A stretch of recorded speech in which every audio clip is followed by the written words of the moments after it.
Jama'a assalamu alaikum, ga wasu features ko sirrika da suke cikin bank app namu wanda da yawan mutane ba sa amfani da su kuma ba su san su ba. Za ka iya seta transaction alert a cikin bank app ɗinka wanda zai ringa sanar da kai duk wani abu da aka yi a cikin account ɗinka, ko shigar kuɗi ko fitar kuɗi, ko kuma wani yunƙurin cire wani abu daga cikin account ɗinka, za a sanar da kai idan ka saita wannan settings.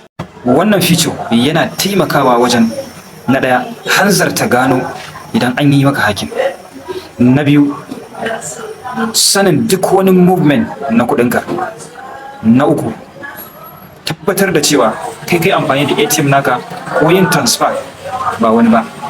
Ga yadda ake yin wannan settings ɗin. Na ɗaya, kunna datar ka yanzu. Ka kunna? To shiga cikin bank app ɗin naka, wato application na bankin naka. Idan ka shiga, na biyu je ka wajen settings. Idan ka nemo settings ka shiga, duk inda alert yake ka nemo mana shi ka shige shi.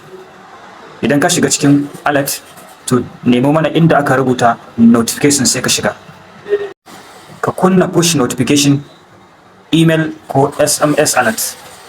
Na hudu, ka tabbatar da network ɗinka da email ɗinka suna aiki da kyau.